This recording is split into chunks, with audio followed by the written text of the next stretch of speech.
Forget everything you think you know about medieval feasts. Sure, there might be a turkey leg or two, but the truth is, if you were suddenly transported back to the Middle Ages, you'd probably lose your appetite faster than you can say mystery meat.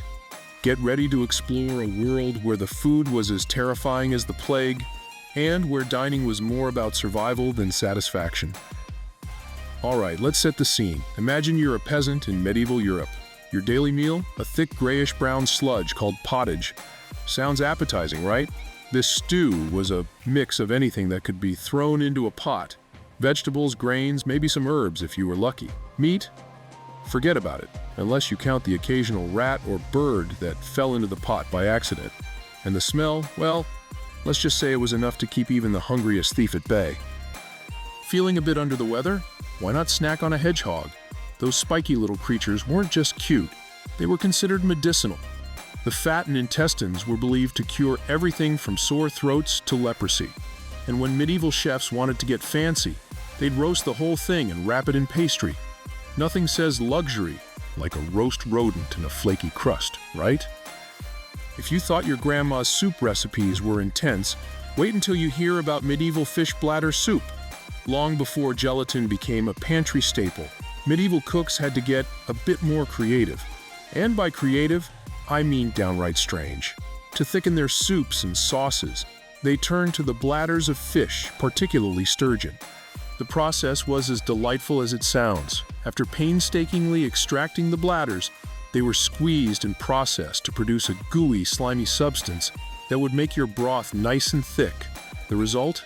A soup with a consistency that was more swamp than savory, and a flavor profile that likely didn't win any culinary awards. But the madness doesn't stop there. Thanks to the church's rules about fasting, meat was off the menu on certain days. So what's a hungry medieval person to do? Easy. Just declare that beaver tails count as fish because, well, they're found in water. Problem solved. Who needs logic when you've got creative interpretation? Now, if you were in a rush, you might grab some medieval fast food. A meat pie from a street vendor, perhaps. But be warned, this was a gamble with your life. These pies often contained diseased meat or leftovers that were barely reheated. And back then, a bout of diarrhea wasn't just inconvenient, it was potentially deadly. Ever heard of the medieval omelet? Well, it wasn't made with eggs. It was made with a plant called tansy. The only catch, the plant was toxic. Yep, they were chowing down on poisonous pancakes. Now, if you think medieval food couldn't get any weirder, let me introduce you to the Cockentrice, a dish that's as bizarre as its name suggests. Imagine you're at a grand medieval feast, and the centerpiece is unveiled. But instead of a roast pig or a turkey, you're greeted by a monstrosity that's half pig, half chicken, stitched together like some culinary Frankenstein. This wasn't just food, it was medieval showmanship at its finest. The cooks would sew the front half of a chicken to the back half of a pig, roast the whole thing, and present it as a single unified creature. It was supposed to impress the guests, showcasing the host's wealth and creativity. But hold on, we're just getting to the real horror show. Ever wondered what medieval people used instead of napkins? Bread. That's right, they wiped their greasy faces with bread and then, brace yourself, they ate it. When it came to adding a little flavor to their meals, medieval folks had a bit of a challenge on their hands. Forget about the rich, creamy sauces or tangy tomato-based condiments we know today. Those were still centuries away from making their debut. Instead, people were left with whatever they could scrape together. And the results weren't exactly something you'd want to drizzle over your dinner.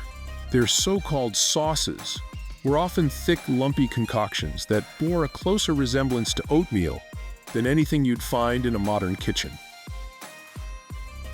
And now let's talk about sugar, a rare luxury back then. So rare, in fact, that having blackened, rotten teeth was considered a status symbol. People went wild for sugar when it finally became available, rolling their meat and vegetables in it, like some sort of medieval candy land.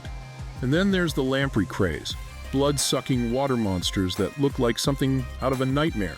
The British aristocracy loved them so much that King Henry I reportedly died from eating too many. And there you have it.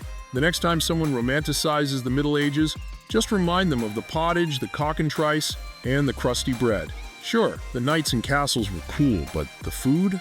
Not so much.